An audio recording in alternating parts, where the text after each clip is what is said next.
everyone. So today our topic is storage. So let's get started. So, storage of produce is an important task. If the crop grains are to be kept for long time, they should be saved from moisture, insects, rats and microorganisms. See, जब भी crop production के बाद हमारे पास grains आते हैं या तो जो भी चीजें आती हैं, तो क्या करना चाहिए, हमें उसको सेफ रखना चाहिए. सेफ किससे? तो इंसेक्ट्स से, बाद में मॉइस्चर जो क्रिएट हो जाता है रेनी सीजन में उससे, माइक्रो ऑर्गेनिजम्स में और रेट्स में, जिसकी वजह से जो हमारा स्टोरेज हुआ है जो भी चीज का, तो वो खराब ना हो जाए. The fresh crop has more moisture. If freshly harvested grains, मतलब कि seeds are stored without drying, that may get spoiled to attack by organisms, losing the germination capacity. अभी देखिए कि जब भी हम कोई क्रॉप्स को ऐसे ही लेके आए, मतलब कि उसका रिसेंटली कल्टीवेशन हुआ है, तो वो ग्रेन्स हैं, मतलब कि जो भी सीड्स हैं, तो उसके अंदर क्या रहेगा, मॉइस्चर रहेगा. तो वो मॉइस्चर को क्या करना चाहिए, हमें ड्राई करना चाहिए, जिसकी वजह से क्या होगा कि वो सीड्स के अंदर माइक्रो ऑर्गेनिजम्स ना लग जाए और हम उसको काफी टाइम तक स्टोर करके रख सके. This prevent the attack by insects, pests, bacteria and fungi. जो भी हमारा सीड्स है, तो क्या करते हैं, हम उसको ड्राई करके, मतलब कि सनलाइट देके हम उसका मॉइस्चर उड़ा देते हैं, तो जिसकी वजह से हम लॉन्ग टाइम तक अपने सीड्स को सही तरीके से यूज कर सकते हैं और उसको लॉन्ग टाइम तक हम उसको सेफ भी रख सकते हैं. Farmers store grains in the jute bag or metallic bins. So here is some image of metallic bins. However, large-scale storage of grains is done in silos and granaries to protect them from pests like rats and insects.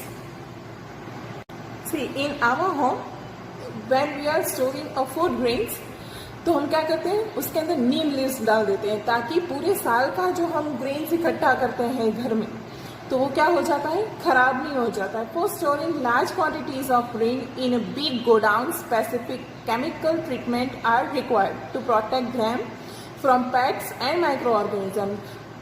देखिए, हमारे घर में हम पूरे साल का रखते हैं, पर जो ये गोडाउन और वो सारी चीजें हैं कि जहाँ पे बहुत सारा ग्रेन्स रहता है, तो वो क्या करते हैं, केमिकल्स का यूज करते हैं.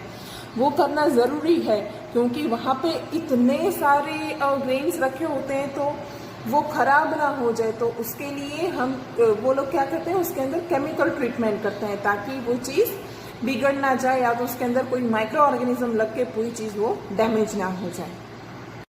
See, we all know that plants and animals also provide us with different kinds of food. Many people living in the coastal areas consume fish as a major part of their diet. अभी देखिएगा कि जो south वाले जहाँ पे रहते हैं, तो वहाँ पे सीज पोर्शन ज़्यादा है, तो वो क्या करते हैं, अपने खाने में फिश का यूज सबसे ज़्यादा करते हैं. We just seen that the process of crop production involves a number of steps like selection of seed, sowing, etc. Similarly, animals reared at home or in farm have to be provided with proper food, shelter and care. जैसे कि plant अगर हमें एक तरीके से खाना देते हैं कि पहले हम क्या करते हैं, टिलिंग करते हैं, बाद में सीडिंग करते हैं, तो बाद में जाके हमें पूरा क्रॉप मिलता है. तो सेम जो हमें एनिमल्स में से जो फूड मटेरियल मिलता है, तो हमें भी क्या करना चाहिए, एनिमल्स की केयर करनी चाहिए कि उसको प्रॉपर फूड मिलता रहे, उसको शेल्टर अच्छे से प्रोवाइड हो. तो ये पूरी जो चीज़ है, एनिमल्स को एक लार्ज स्केल में रखते हैं और उसकी देखभाल करते हैं, तो उसको क्या कहते हैं, एनिमल हस्बेंड्री.